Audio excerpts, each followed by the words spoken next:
Norte Entrevista conversa com o manauara Milton Ratum, um dos mais premiados escritores brasileiros. Literatura atual. Obrigado, Carlos Eduardo, pelo convite. É um prazer conversar com o público da Amazônia, com você. Eu também não acompanho tudo, porque a produção literária dos últimos 10 anos, ou 10 ou 15 anos, é enorme, e todo o Brasil, né? Da Amazônia, do Centro-Oeste, do Sul, enfim.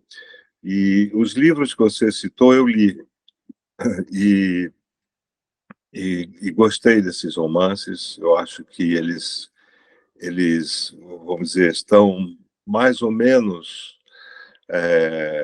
vamos dizer, eles podem ser enquadrados mais ou menos nessa questão identitária, mas eles também tratam essa questão com uma certa complexidade.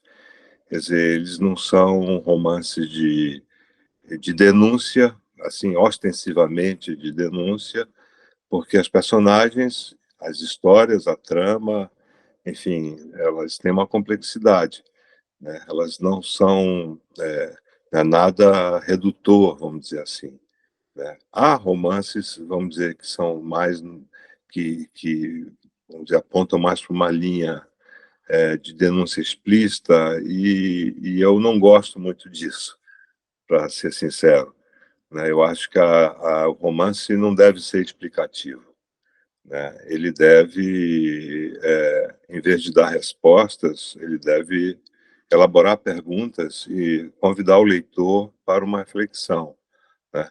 Agora, é impossível dar conta de tudo, né? Eu conheço a obra de outros escritores, como o Joca Terron, que eu também admiro, enfim,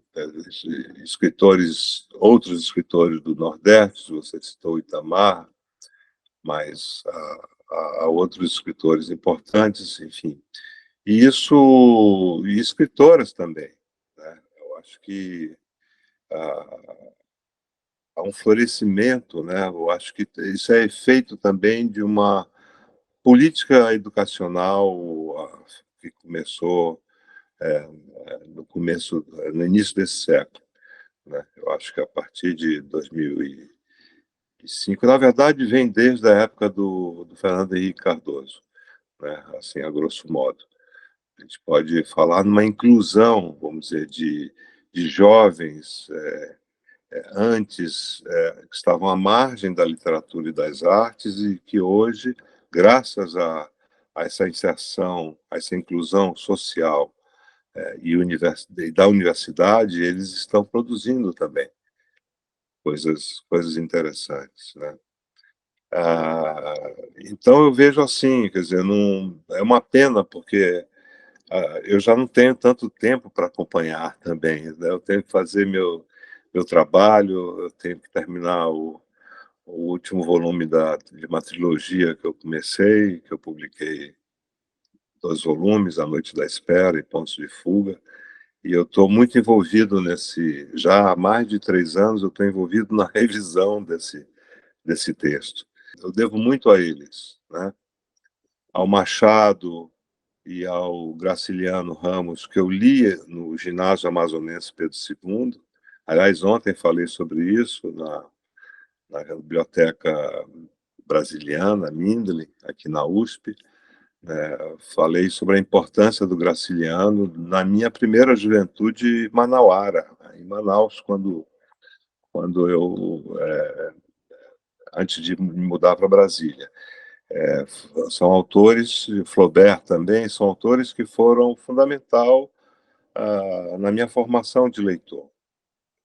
Eu não sabia que eu ia ser escritor, eu queria ser arquiteto, e fui arquiteto de modo efêmero por pouco tempo, mas esses escritores ficaram muito, vamos dizer assim, marcados.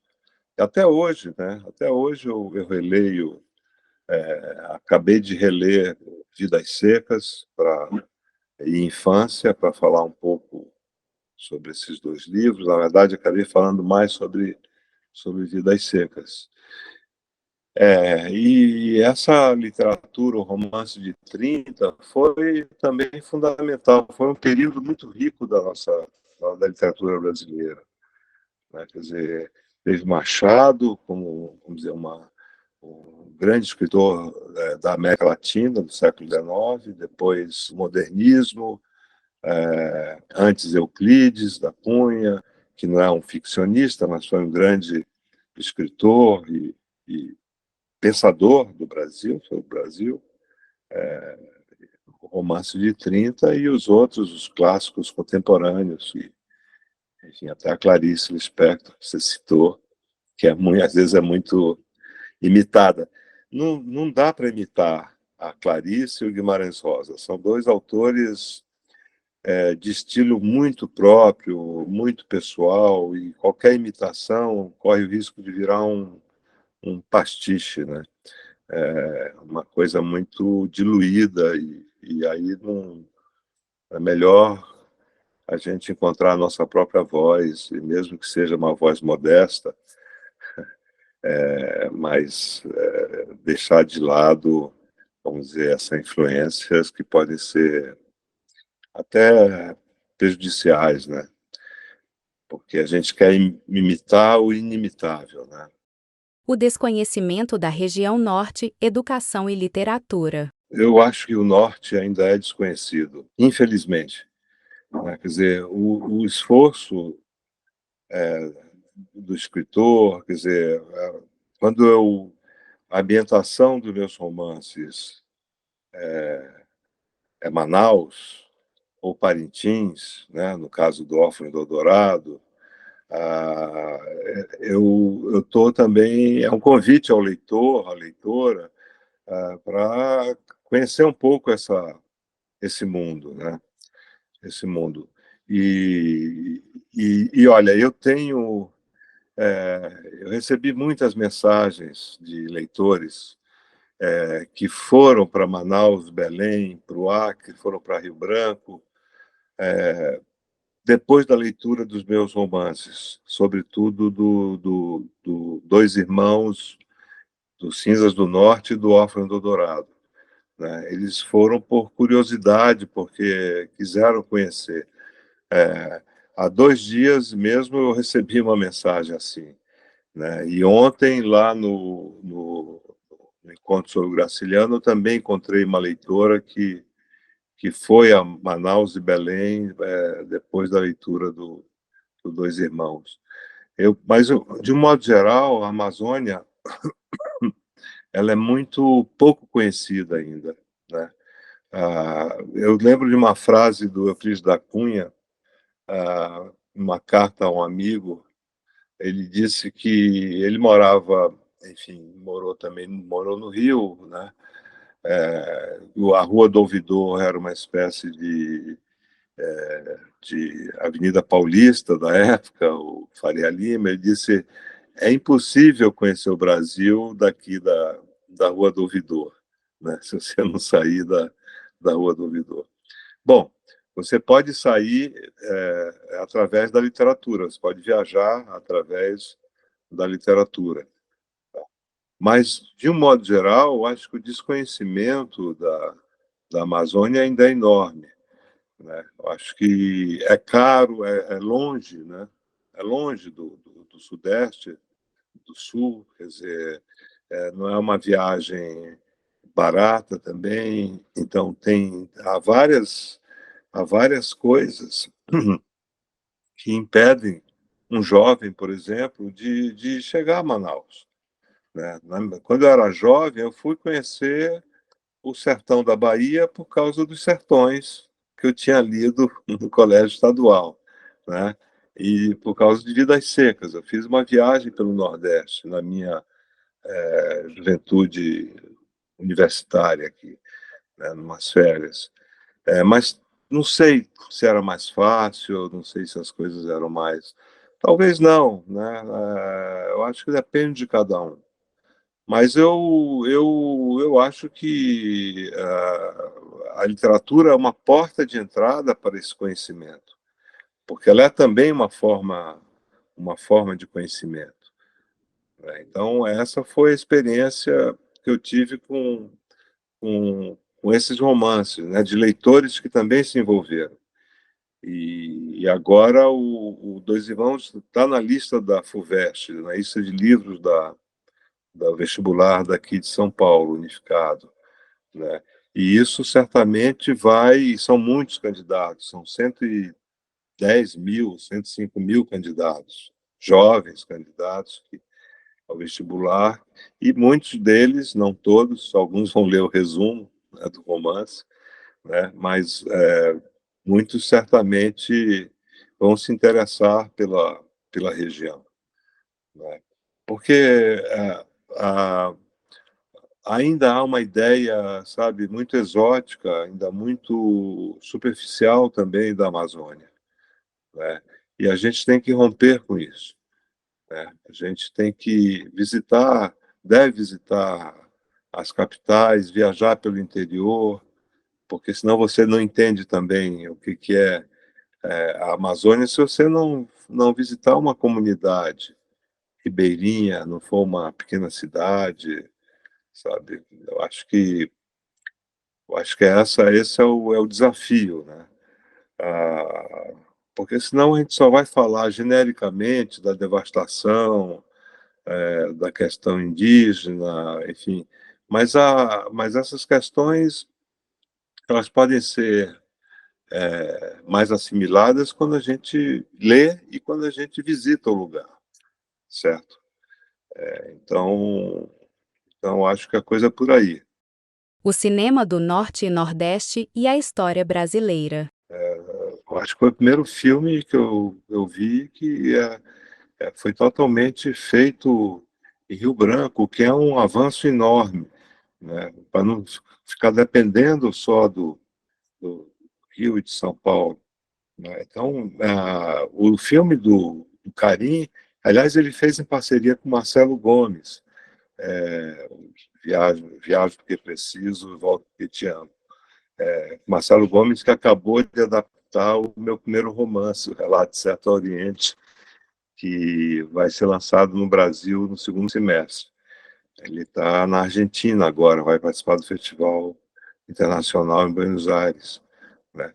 É, e o filme do Bodansky, aliás, eu vi a exposição dele, né, dos 50 anos de trabalho, meio século de fotografia, que ele era fotógrafo, né, também, originalmente. O Iracema, para mim, foi um filme que, quer dizer, fez a cabeça da minha geração, de uma parte da minha geração, né, porque fala de coisas que estão aí, como você falou, quer dizer, a prostituição na Amazônia, as queimadas da floresta, né, a violência, quer dizer, tudo isso, o filme que é do início dos anos 70, não sei exatamente a data, 75 ou 74, por aí, que foi censurado durante a ditadura, né? É um filme que já prenuncia o que nós estamos vivendo tanto tempo depois, décadas depois, né? E o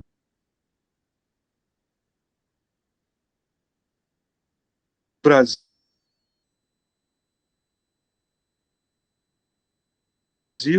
uma vez eu falei que o Brasil parece um grande romance da desilusão, sabe?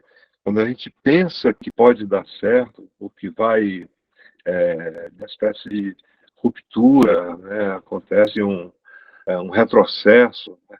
Quer dizer, parece que a, as elites brasileiras elas não pensam ainda de uma forma republicana. Eu acho que esse é o nosso apelo, sabe, para as pessoas que detêm poderes econômicos e políticos, né, para que pensem na sociedade como um todo e não apenas nos seus interesses, né? Esse é o pacto republicano possível, né? Desde o vereador que legisla sobre a sua cidade, sobre questões gravíssimas das suas cidades, né, ao presidente da República ou ao mais poderoso, aos grupos econômicos mais poderosos, né? Quer dizer, o Brasil, a política não pode ser refém do poder econômico e o presidente da República não pode ser refém de um grupo político, sabe? Eu acho que, ou religioso,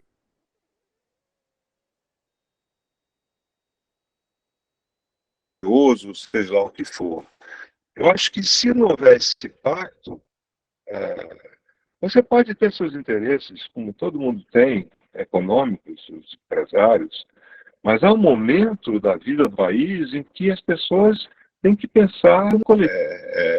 Obscena, não é? A desigualdade vai continuar a ser também obscena nesse país, é uma loucura, né? E aí o país se torna, a nação se torna inviável, né? Se torna inviável. Quer dizer, como que a gente pode, Manaus sendo um dos 10 maiores PIBs do Brasil, não pode ser uma cidade em que a metade da população não tem acesso à rede de esgoto, por exemplo, sabe? Quer dizer, eu sempre falei isso, quer dizer, a Manaus devia ser uma cidade rica em todos os sentidos, rica em todos os sentidos, né? Uma cidade arborizada, com habitações decentes, com calçadas, tal, mas não tem acontecido isso, né? Então, você tem razão, em algumas crônicas eu falo sobre isso. Eu falo sobre as cidades, eu falo sobre a memória, eu falo um pouco sobre cinema, há crônicas mais literárias também, é o que eu mais aprecio, né, dos autores que você citou, do Rubem Braga, por exemplo, que é um grande cronista e escritor. Quer dizer, tudo isso, vamos dizer, a crônica me traz mais perto da realidade. Quer dizer, eu não tenho muito compromisso para inventar uma personagem, quer dizer, é um texto curto, né?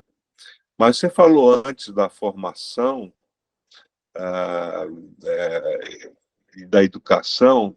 É,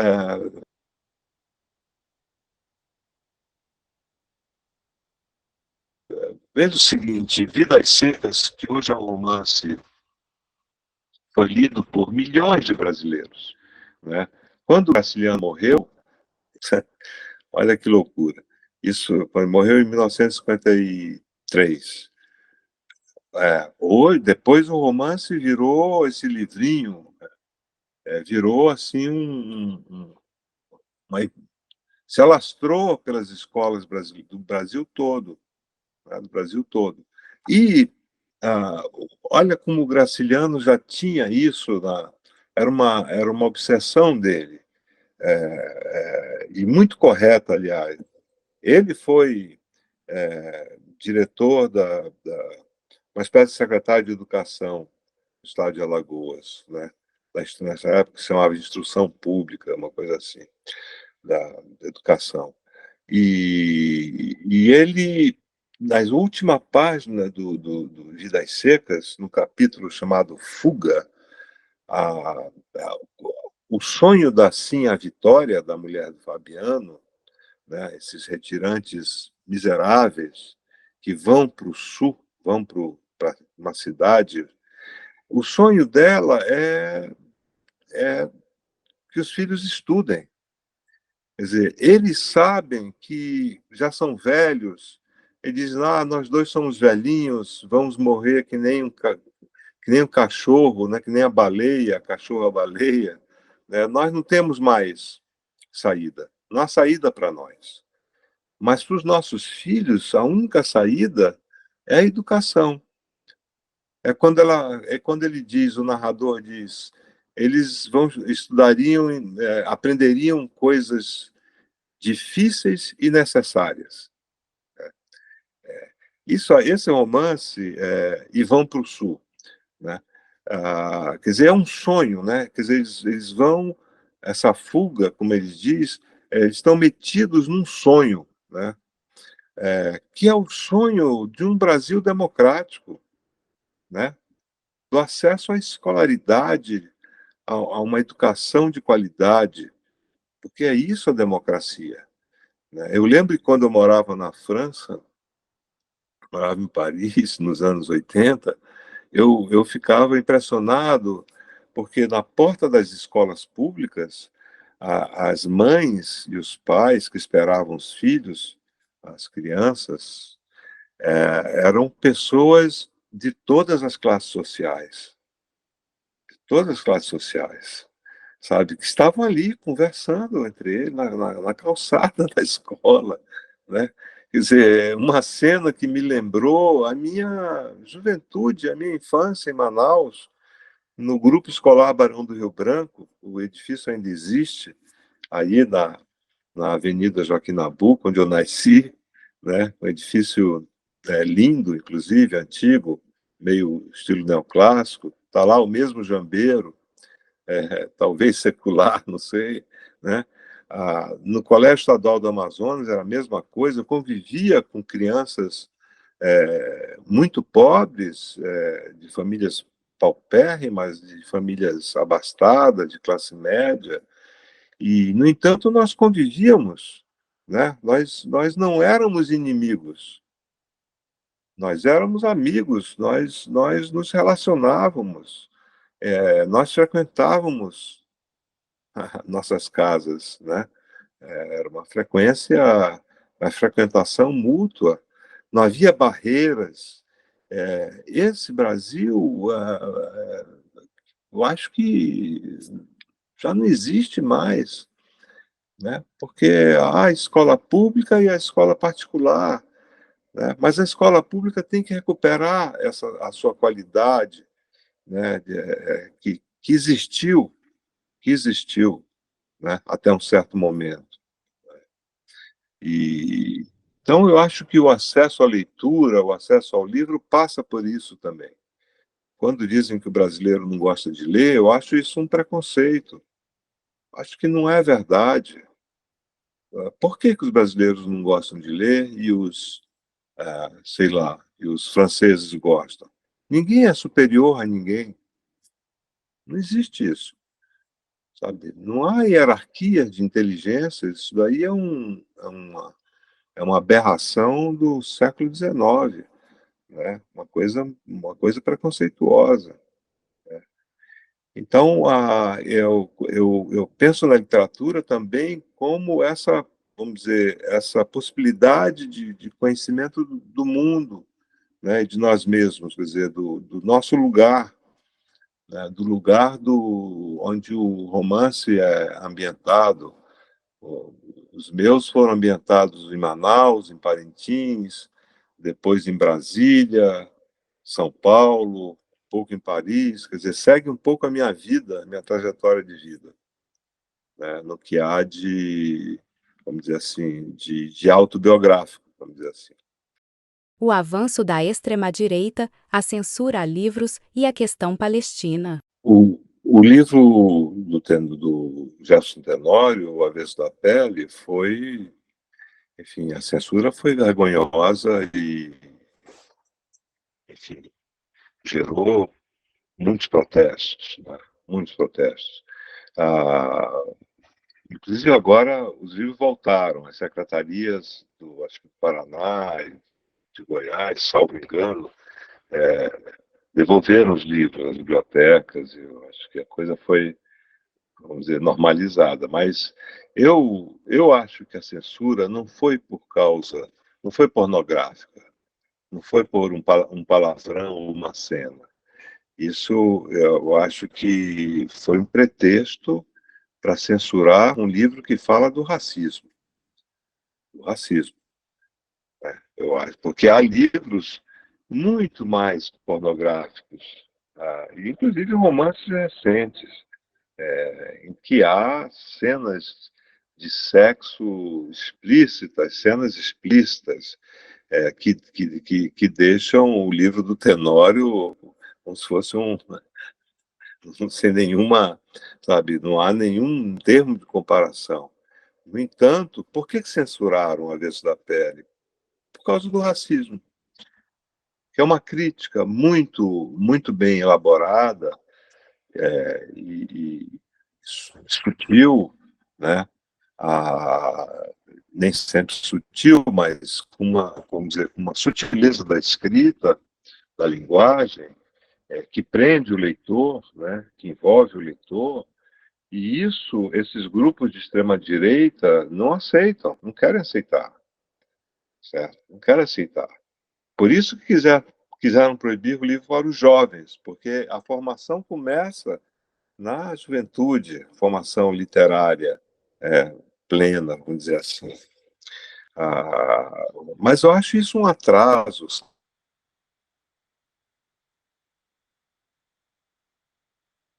sabe? Uma coisa, como você disse, meio fascista, quer dizer, isso é um retrocesso, sabe? O que a extrema-direita está fazendo no Brasil e em outros países é um retrocesso. Como você falou em extrema-direita, eu critico também o Estado de Israel pelo que ele está fazendo em Gaza, que é um verdadeiro extermínio, sabe? É um verdadeiro extermínio. Agora, nada começou no dia 7 de outubro, quando Hamas invadiu e matou centenas de pessoas israelenses, o que é totalmente condenável.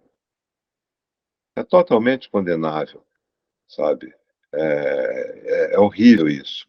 No entanto, as pessoas têm que entender uma coisa: esse conflito, essa tragédia, não é um conflito, é uma tragédia, não começou no dia 7 de outubro de 2024.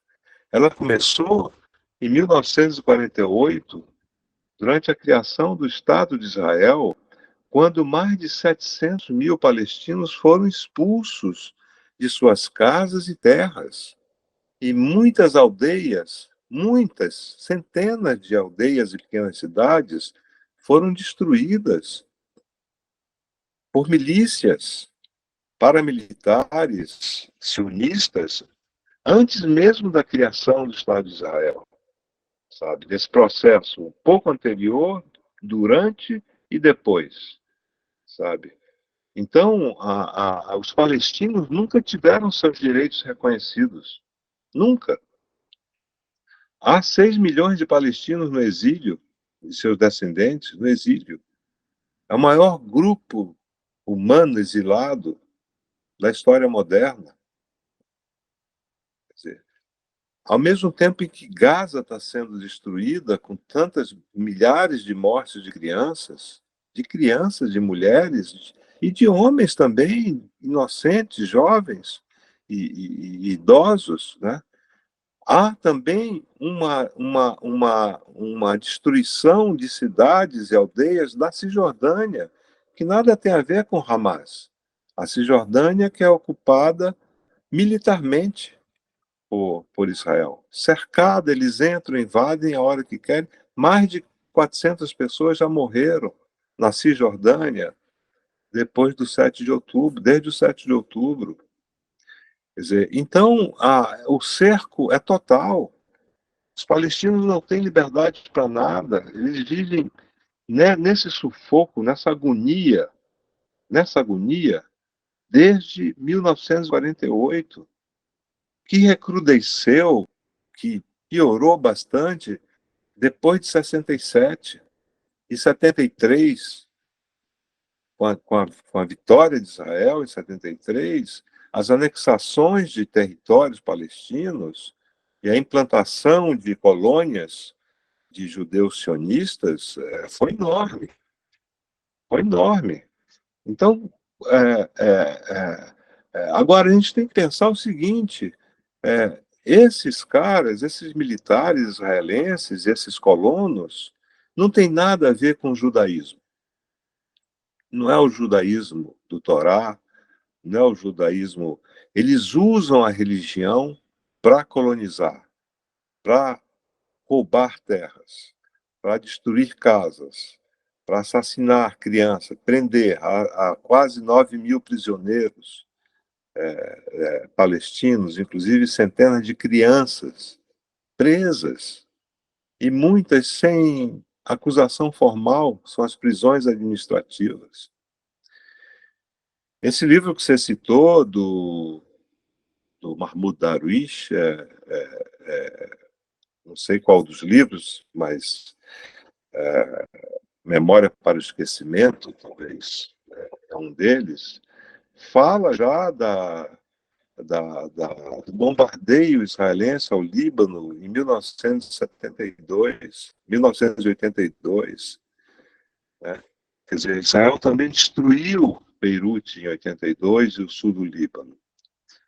Agora mesmo está se comemorando os 20 anos de bombardeio da cidade de Cana, no sul do Líbano, em que morreram aproximadamente 100 libaneses, inclusive crianças. Quer dizer, isso nunca parou, essa agressão, essa violência nunca parou, sabe? E, no entanto, os judeus, há muitos judeus, muitos, e hoje o número é muito maior, de judeus que discordam frontalmente dessa política criminosa do Estado de Israel. Inclusive judeus que são chamados por esses agressores de antissemitas, que é um absurdo. Quer dizer, o antissemitismo virou a chantagem, a desculpa e a chantagem para massacrar os palestinos. Você não pode criticar que você é chamado de antissemita. Mas eu acho que a opinião pública mudou, sabe? Mudou porque esse massacre, esse genocídio de Gaza está sendo filmado, né? Está sendo filmado. Eu acho que todos os dias tem fotos, tem filmes dessa loucura toda. Há um livro, um romance, que se vocês, quem gosta de literatura e de romance grande, sim, né, mas é totalmente acessível, há um romance extraordinário de um escritor libanês chamado Elias Khoury, com K, tá? Depois Houry. Elias Khoury. É um romance que se chama a, foi publicado pela editora Tabla, do Rio de Janeiro, e o romance chama Meu Nome é Adam. Adão, né? Adam. Que conta a história do primeiro gueto palestino em julho de 1948, quando essa cidadezinha chamada Lid foi tomada e os seus moradores, a maioria dos seus moradores foram massacrados. É um romance que conta a história da fundação de Israel, né? E dessa destruição de uma aldeia palestina. É um romance belíssimo, triste, belíssimo, né? Inclusive há personagens também israelenses, tudo isso, enfim, tudo isso para dizer que o que está acontecendo é um processo colonizador que nunca parou, desde 1948, ou mesmo antes, quando os sionistas, antes da Segunda Guerra, houve uma leva, ondas de migração de europeus, de russos, para a Palestina histórica, onde os judeus palestinos, os muçulmanos e os cristãos conviviam harmonicamente. Isso é preciso ser dito. Não havia nenhum confronto, nenhum atrito religioso, né, na Palestina antes da criação de Israel, sabe? Eu acho que é muito triste, porque, enfim, por tudo, pelas perdas humanas, pela destruição de toda uma cidade, que é Gaza, era a única metrópole palestina, pobre, é verdade, que vivia isolada, cercada, mas tinha universidades, museus, hospitais, escolas, tinha tudo. E tudo foi destruído. Tudo, tudo. uma loucura. Uma loucura. Mas a história, ela vai dizer a verdade. E já está dizendo, e não vai demorar para que as coisas mudem.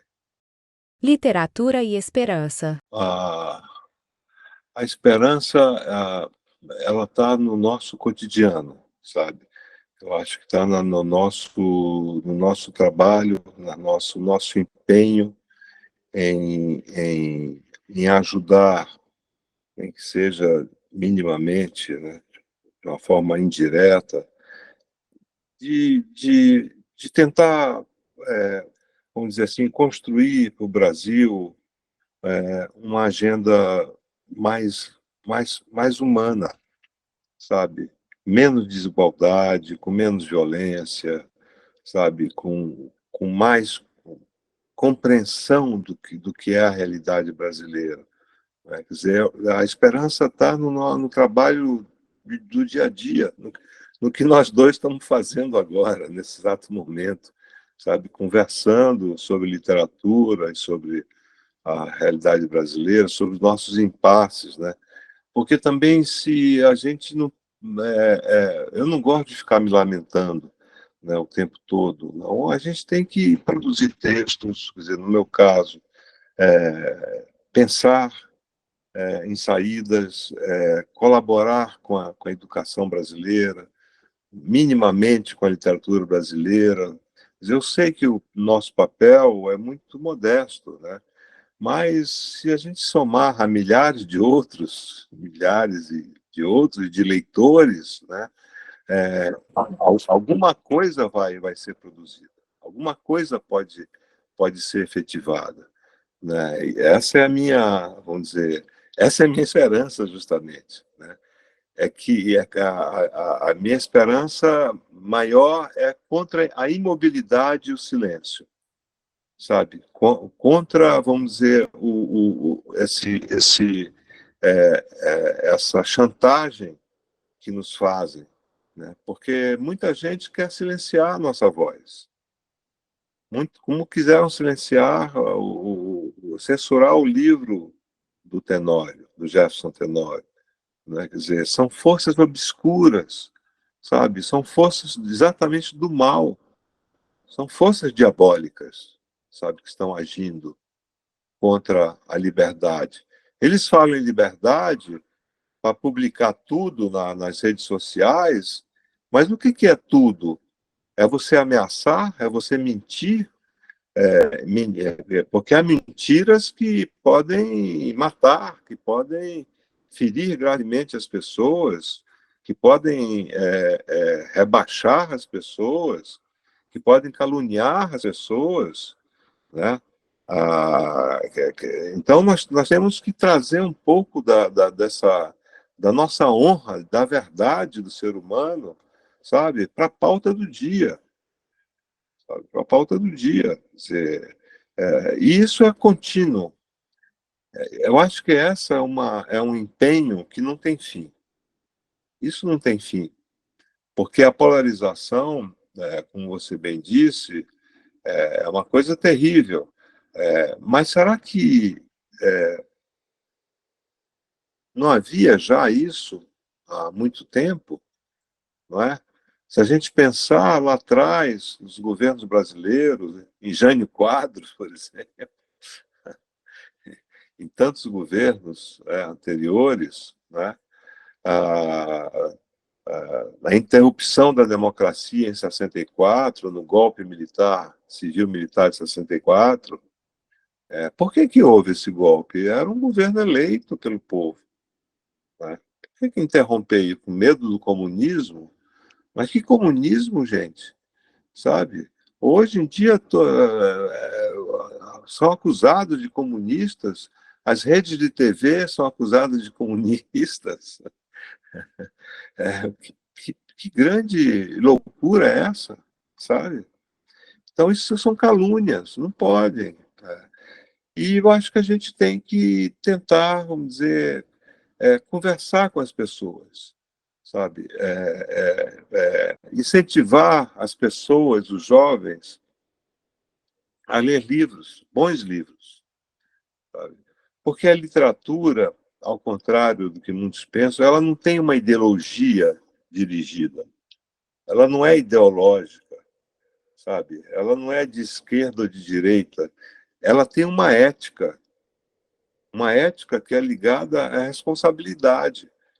Ética é responsabilidade também, né?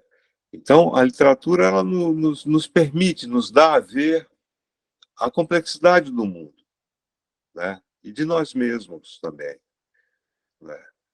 Então, essa é a minha esperança, sabe, Carlos Eduardo, Cadu? Essa é a minha esperança. É de você alargar, ampliar o público leitor, sabe? Trazer mais jovens à leitura, sabe? Sem querer convencer uma pessoa, sem querer doutrinar, porque eu não sou um doutrinador. Eu nunca fui, né? E nem gosto disso, né? Mas oferecer ao leitor, ao jovem leitor, que é o que mais inclusive me emociona quando eu vejo os jovens, a juventude lendo meus romances, isso me emociona, né? Me emociona como o Fabiano, do Vidas Secas, se emocionou quando ele estava deixando o sertão, porque é triste deixar o seu lugar. É triste ser quase expulso do seu lugar, seja o sertão, seja a Palestina. É muito triste. A coisa mais triste do ser humano é o exílio. E às vezes a gente se sente exilado na nossa própria terra. Isso também é triste. Conclusão. Meus agradecimentos a todos e a todas e espero estar em Manaus para o Congresso da Associação Brasileira de Literatura Comparada na Universidade Federal do Amazonas,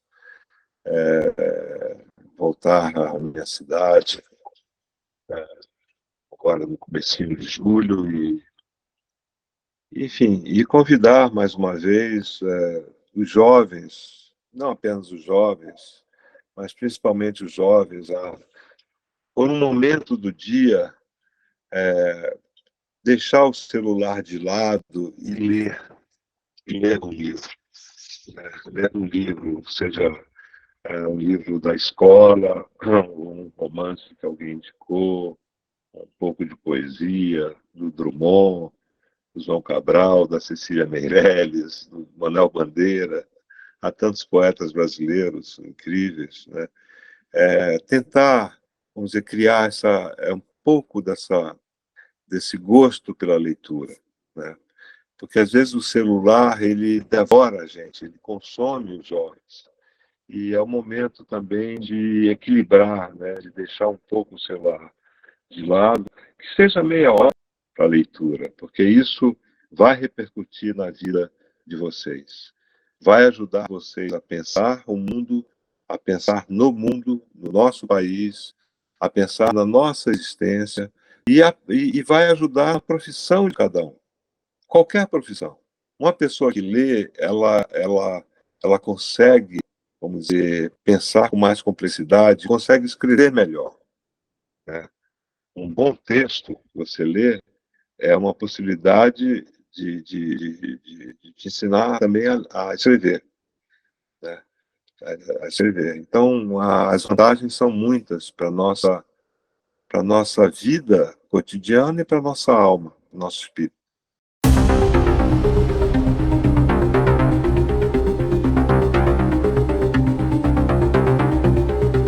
Acesse o portal norte.com.br e veja essa e outras entrevistas especiais.